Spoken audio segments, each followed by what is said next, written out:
Hello. Good evening, everyone. How are you doing, guys? All of you, also the ones in behind. Yep. Very happy to welcome you in the Three Seas House in Davos. That's actually the second time we have the Three Seas House in Davos. The previous one was actually not last year, but the year before. But it was actually much smaller. We have really grown, and I think it's a key message to pass to all the people in Davos. The Three Seas region is a very unique story. It's a fascinating story. Huge potential, exciting economies, exciting people, exciting cuisine.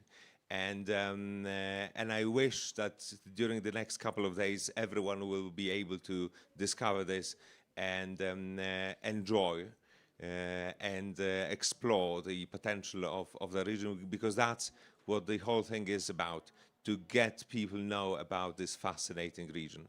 And again, very warm welcome to all of you, in particular to the Presidential Ambassador, Special Envoy for Three Seas of Poland, Ms. Beata Daszyńska-Muzyczka. And I hope you all enjoy and remember these couple of days. It's something unique and fascinating story you explore here in Davos. And now let me pass the lead to Mr. Wezowski, who is a chief futurist, which is a very unique position at SAP Global, I think. Thank you so much. Thank you, much appreciated. Welcome, folks. Thank you, everybody. So let's talk a little bit about the future. The future is an exciting place and space, and there are many futures. There are actually infinite amount. If you think there's one and you're going for that future, you might be wrong. Just saying. Can we get the slides up? There we go, the best slide ever. Why are you relevant 10 years from now? Because you know, the future is an exciting space, and we wonder sometimes why. Because we live in the now, we do business in the now, we take decisions that matter 2-3 months from now. And I think the future is so exciting because we will spend the rest of our lives in it. Simple as that. And you too, by the way, and your kids. I'm looking at the tiny girl here in the front. So what do you want it to be? What is the future becoming for you? How are you becoming relevant 10 years from now?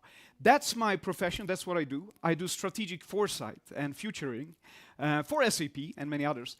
And this is one way to show how it works. Thomas Edison, you know the gentleman. Inventor, businessman, equally well, I would say. This is his hobby, filming. He was rich enough to buy a film camera. Look what he does. Sprinkles dust on a chair that flies. And then he thinks, if chairs can fly from dust, fairy dust, I guess. This is what we call in software development, fairy dust. He sprinkles that dust on himself and experiments if he actually can go places with his imagination. And he can. And he goes to the moon. This was way before NASA and Elon Musk, for that matter.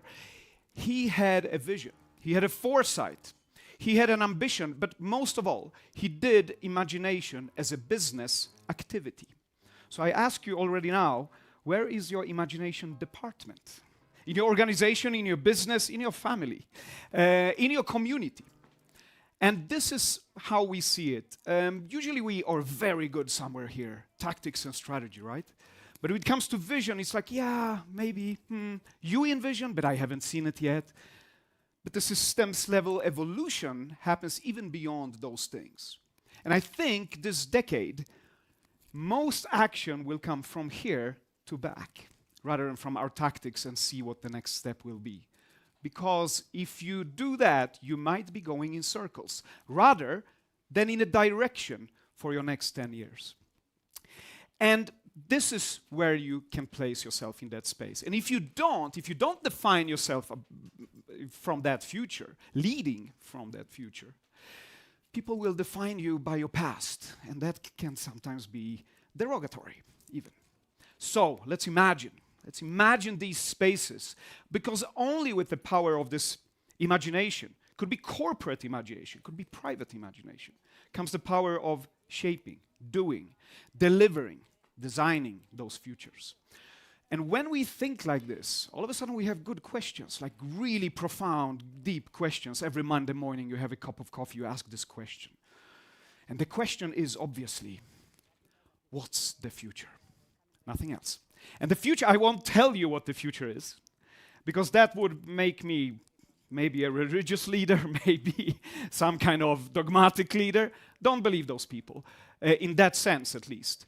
But believe in your questions. But one thing I'm sure about the future, it's a little bit like an action sport. It's really, really tricky. I don't know, I love this piece here, I can watch it forever. It is an action sport because it feels very, very wrong, very dangerous when you're doing it right. When you're winning the gold medal, you're probably doing it on the edge. On this 50% of uncertainty. Who is the competition? What's the wind? What's the ground? What's happening there? You can't predict, but you can prepare. And that's why we're here, I think, hopefully, in Davos, to prepare for these futures. How to become relevant 10 years from now. Now, everybody knows about exponential change and so on, so I won't bore you with that. This fantastic diagram here represent big shifts, like Gutenberg, like, I don't know, Facebook, like, all these things. And we see them, we can act on them, and we can have a forecasting.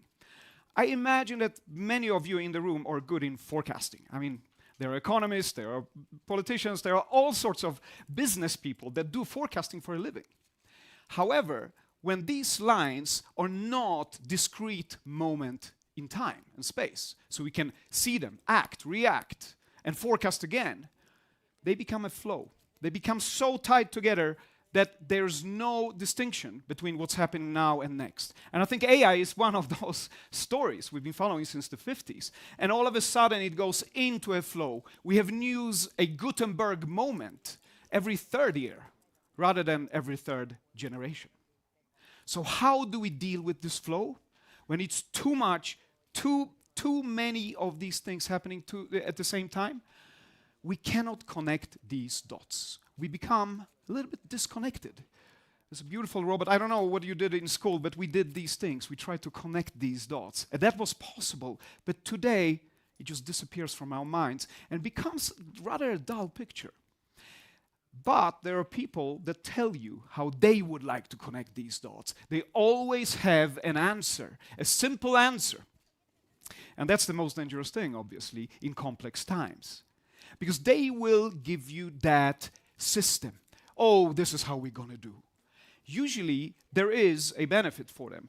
And when these systems are built like that, the ultimate price for disconnected systems is always paid by the users, far away from the original stakeholders. They're probably gone by then and took the money, and took the power, and whatever they gained from it.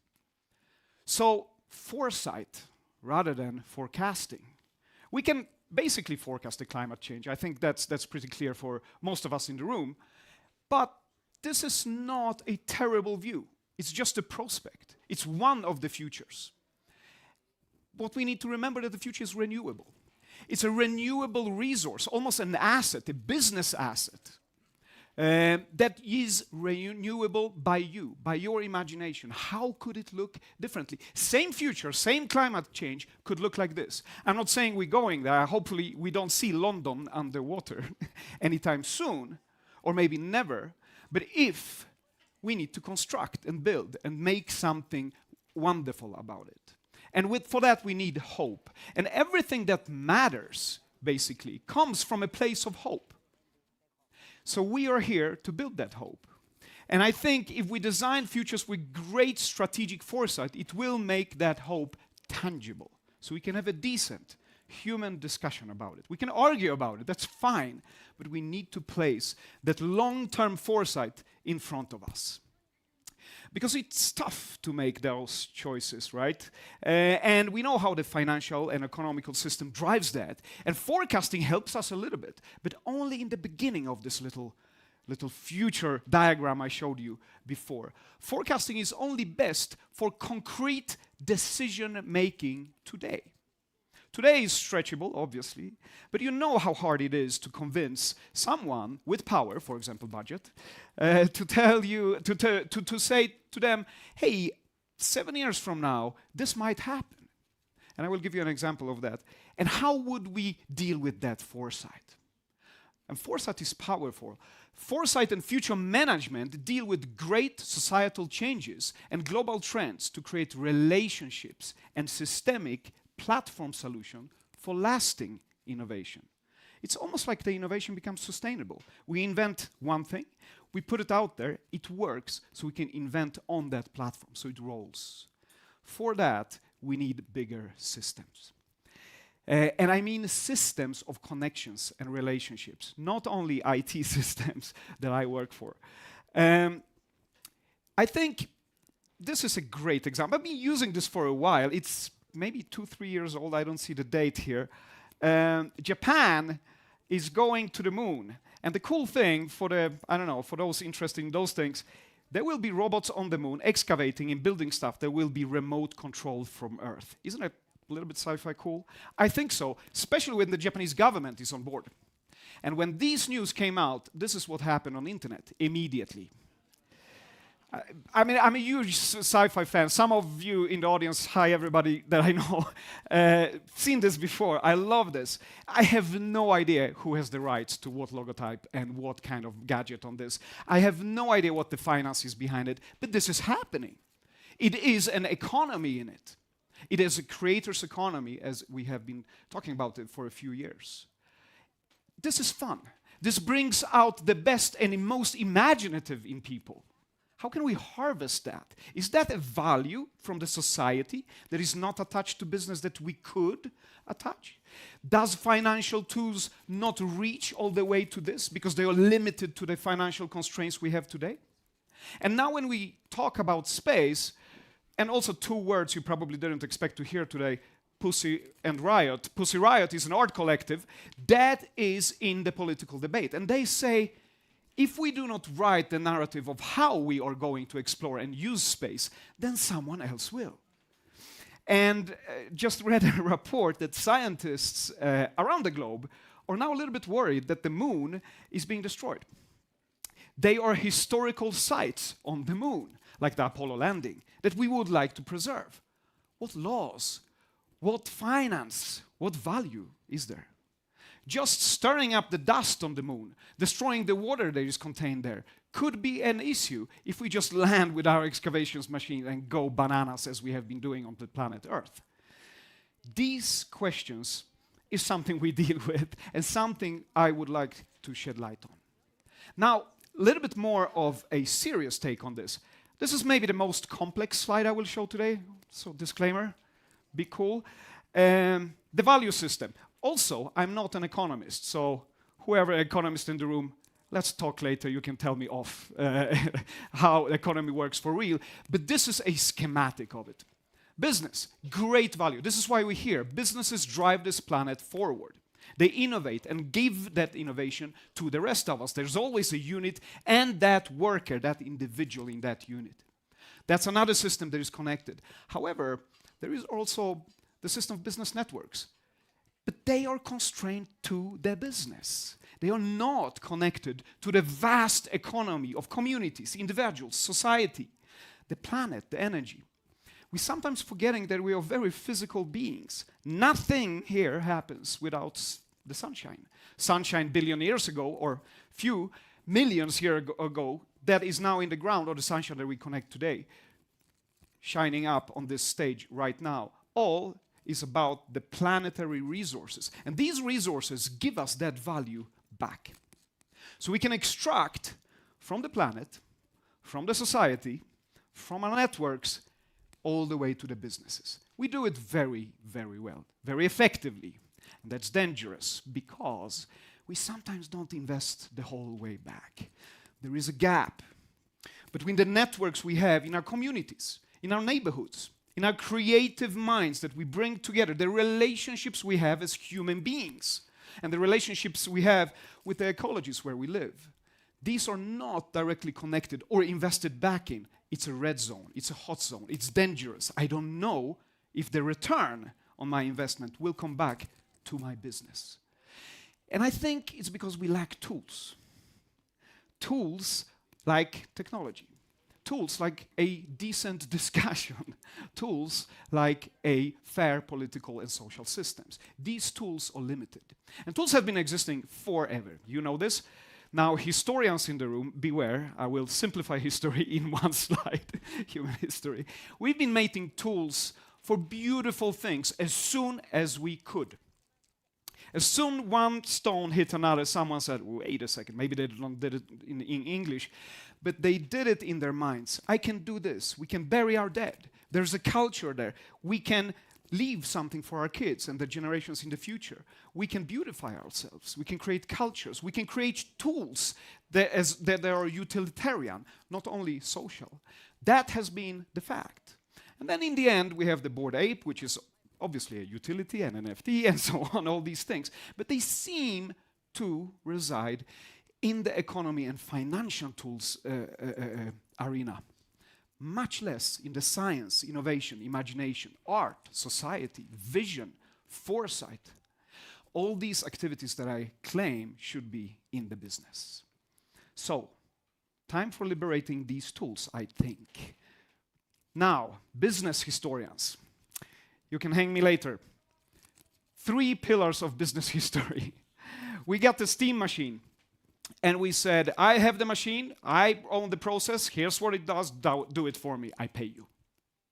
And that is, you know, the Industrial Revolution was not so healthy for everybody, but it did bring so many millions out of poverty. We went to school, we got education, we become a society, we got cities, urbanization, and all these beautiful things. This wouldn't be possible without the first era. Second era was our dear consultants. They said, I'm an expert, I can do stuff. I learned something because I got that social help and I can tell you how to do it. So this is what you can do if you're me or if you pay me. So a change and more of a distribution of this power of knowledge. And I think this is changing. These tools will soon hit an era of emergent creativity. Here's what we have. Use it. And we can't wait what you will do with it. It's happening slowly. I think ChatGPT is one of those tools. Although, it's a little bit here still, right? You don't own that. You don't know what data went in, what data comes out. And it's ridiculously funny to see some of the stuff that is produced there. But still, we are just in the beginning. The principle remains. And I think Nordstrom, the American company, nailed it. When they employ new people, they say, welcome to Nordstrom's. Here's the rule of employment.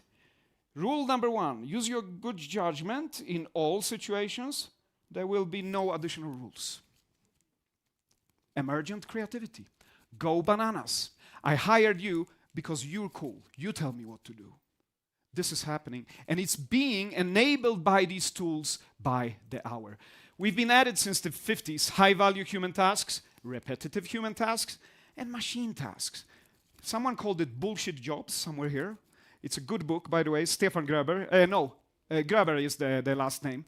Anthropologist. He said, you know when you're doing a bullshit job when you know it could be automated or it's meaningless. It actually doesn't bring value. It just shuffles value around.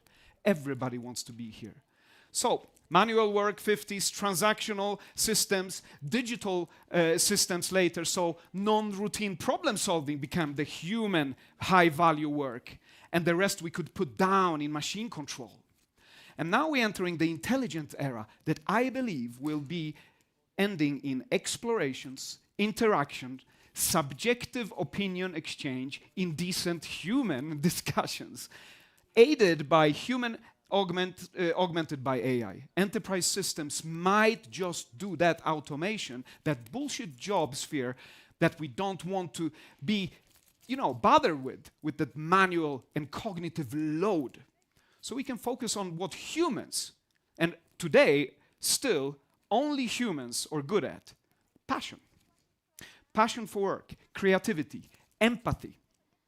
All those things that are extremely valuable, but not yet in the financial tool system.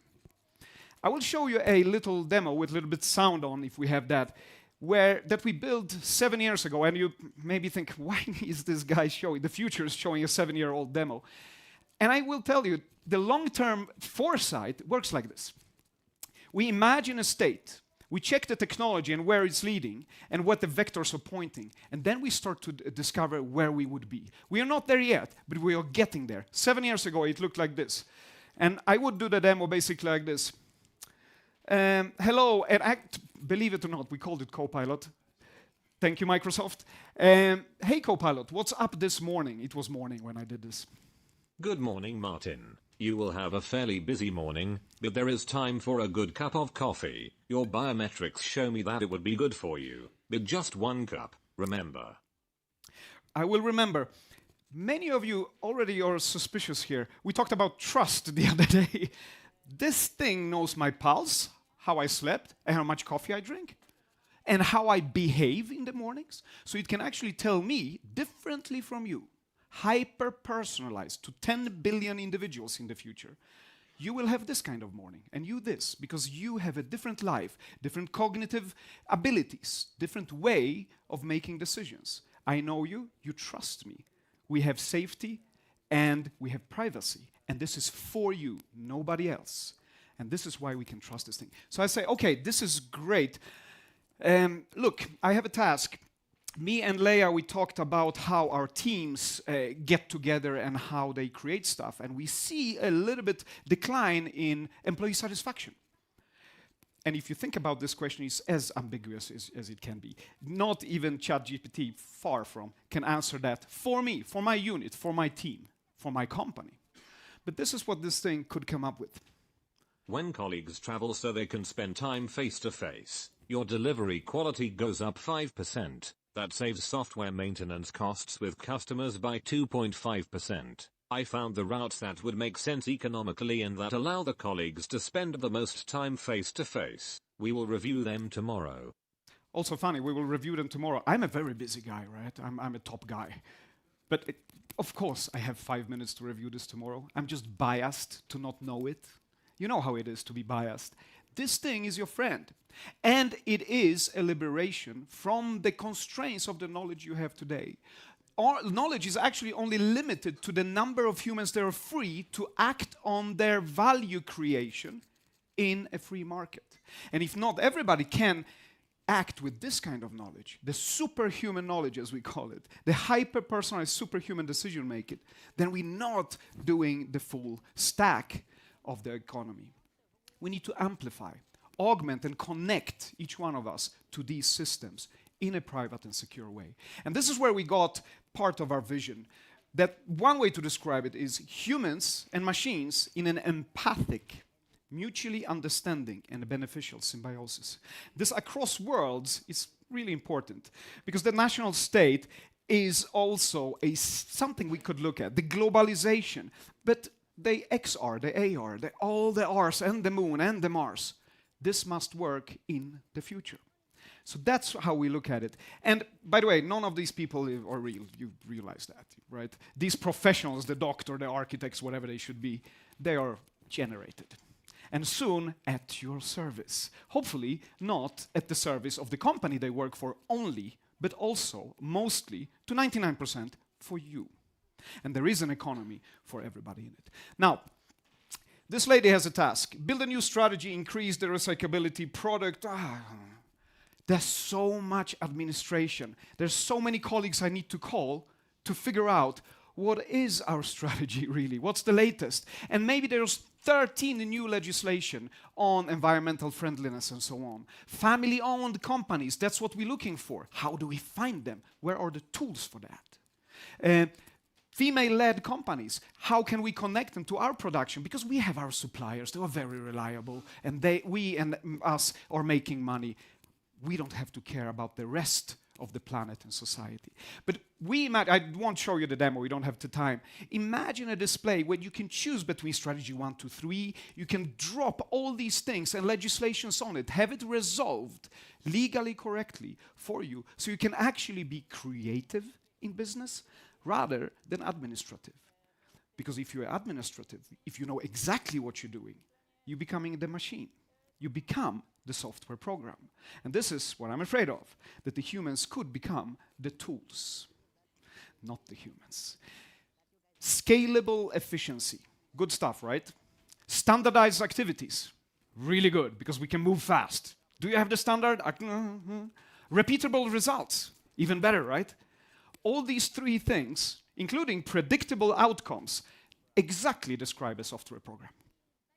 So do you run your company as an app that can be then replaced by an app? Or do you run it with creativity? This symbiotic intelligence between machines. I call it the human-machine intelligence and creativity that we need to look at today. Human creativity is, I forgot who said it, but it's quite beautiful. Human creativity is not, when you adjust margins in your Word document. That's not human work, I promise you.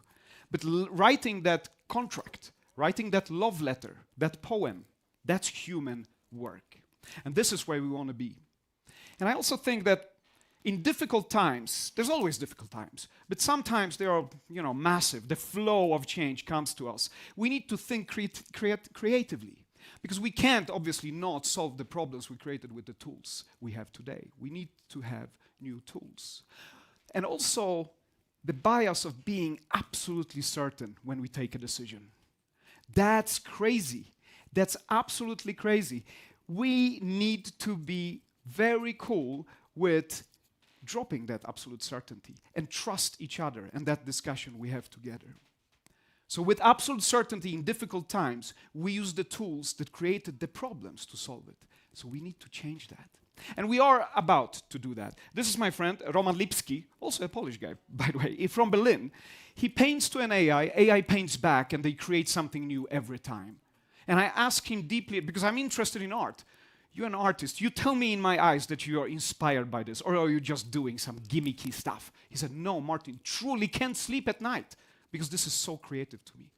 So I think people collaborating with these learning systems, learning from each other, is important. It's not only that we learn the software.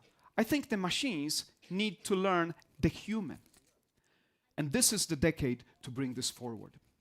Now, coming towards the end, a nice little pyramid of what we could see as a value as well. We all love content. Content is king.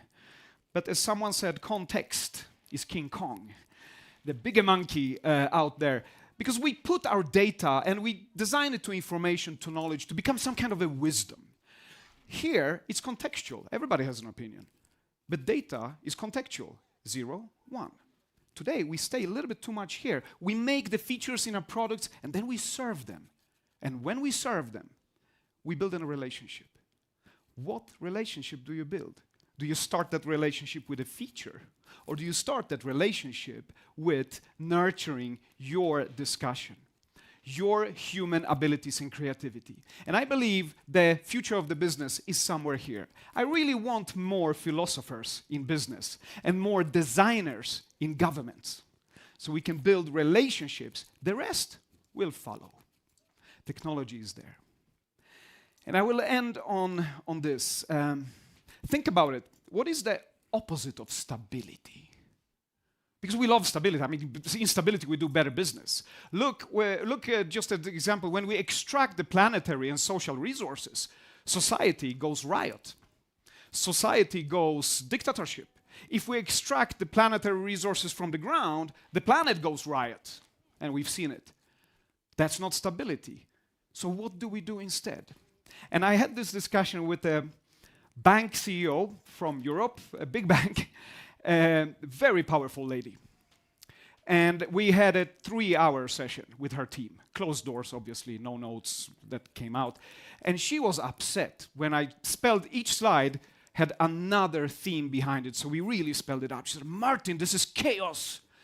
I am running a bank. We are in the business of stability. And I was thinking, wow, I never heard a banker speak poetry like this. This is almost emotional. But she was right. So I said, okay, so what's the opposite to stability? Well, that's chaos, I told you. I don't believe so. We had another discussion there, and all good. The opposite of stability is not instability, it's evolution. It's emergence. And in these dynamic situations, we need to embrace the uncertainty of emergence. And if you don't, you are resistant to change, and you slowly fade away. So, why are you relevant 10 years from now? And how are you becoming relevant 10 years from now?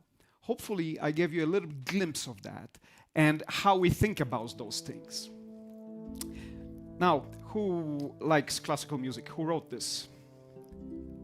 It's obviously a trick question. We are in Davos. It's an AI composition. Beautiful, though. It gives me peace. It gives me this reflection. This uncertainty becomes manageable. I just found a tool to do what I want to do, which is to build this me-we connection across the planet and do what we are supposed to do. Be compassionate, empathic, creative, emergent, and really screwed up like people usually are, and be okay with that and get help when we need. I leave you with a poem because that's probably another thing you don't expect. You're a ghost driving a meat-coated skeleton made from stardust, riding a rock, hurtling through space. So fear nothing. Thank you very much.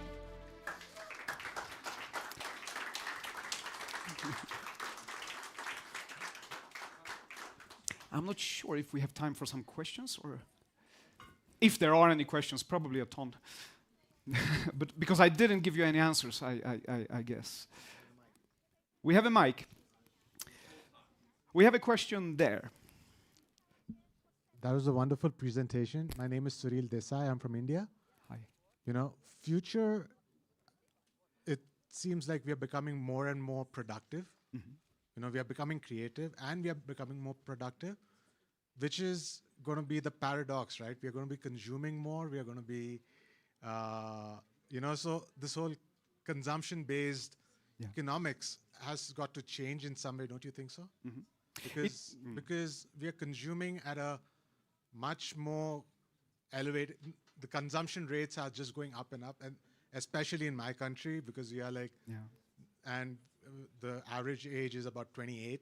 So people are consuming so much, which is going to be a disastrous situation, right? Mm-hmm. So how do we curb, you know, how do we consume less, or how do we moderately consume and yet have a sustainable future?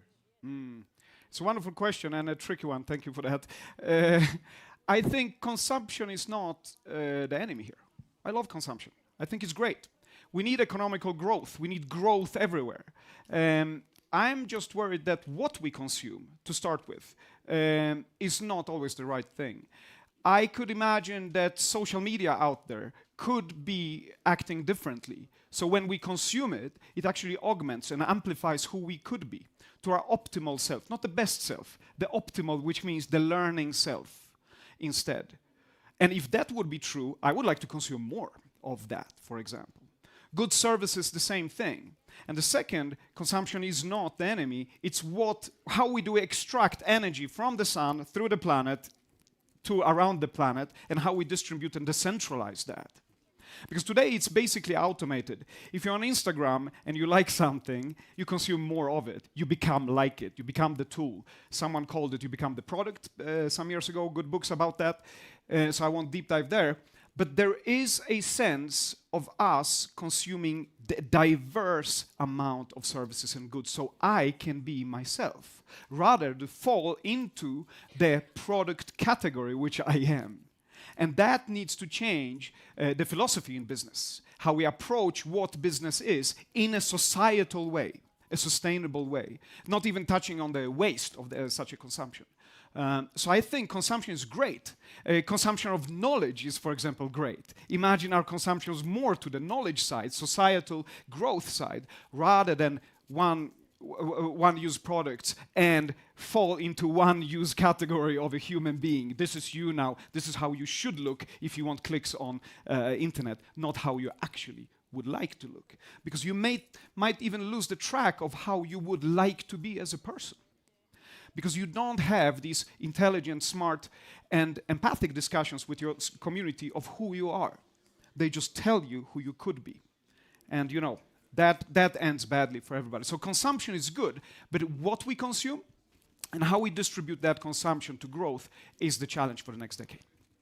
Yeah. We have more hands there. Yeah. Hello, my name is Imre. I'm from Germany, and I had to smile when you said that we need more philosophers in business. Yes. Because as I heard your presentation, I was taken away, because my inner human really thinks like that. Let's do some shit. Let's go out there. Let's colonize Mars. Let's colonize Io, Ganymede, and things like that. Yes. But my inner philosopher, nonetheless, asked a question that I've heard in an adapted version of The Time Machine, written by H.G. Wells, which is, will we go too far as humankind? And I also thought on that because in the Dune universe, a very successful sci-fi franchise, you have a universe which is based on the premise that AI is completely banned. Yes. Because humans realize it's not necessarily a good thing. Yes. So my question to you is, can we go too far? And if that's the case, what does it look like? Okay, wonderful question. So everybody that has been afraid before, let's get really afraid now. Yes, we can get too far. It can go really, really badly and sideways. And I will not spend time on talking about that. And it's not that I'm escaping that question. Hollywood and everybody else is talking only about the dangers. You know, we never reached the moon. We didn't build a bridge. We didn't build a company being negative or realist. I don't know. You don't go to the moon if you're like, nah. You need to almost have a naive optimism, hope. This is why I talked about hope in the beginning, for the future. And with hope back, so leading from the future back, which was supposed to be the title of my, I never had it on a slide, leading from the future, with that hope and absolute optimism is the way to meet the reality and the pessimistic outlooks that we have. But if we meet what we have today only with reality and pessimism, nothing positive can happen. So only James Bond villains that want to destroy everything actually lead from a future of pessimism, only to themselves. The other 10 billion of us soon, I hope we are absolutely optimistic and that we have the tools to be so too. So there's no end to it. The cosmos is big, so we will going out there. Thank you. Yeah, thank you very much for the wonderful presentation. My name is Nicholas Scholz from Germany. I work closely together with strategic foresight at E.ON SE.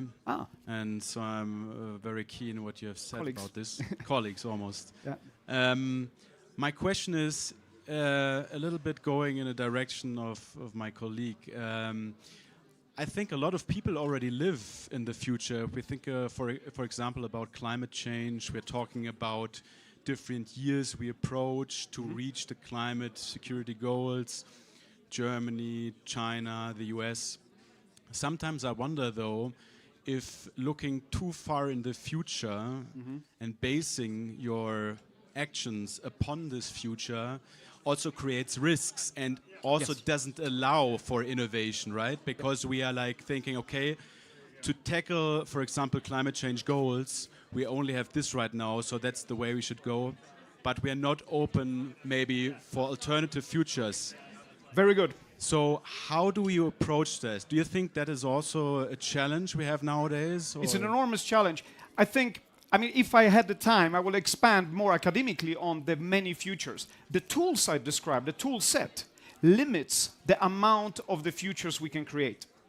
So we need a system shift, not only to fit into this system, this amount of percentiles of CO2 extraction or capture or whatever we do, that is just managing status quo. We need to change the system, how we produce energy and how we produce sustainability in the future. But more about that later, because I hear people are getting drinks, and that's very exciting. Thank you so much, everybody. I appreciate it. Thank you.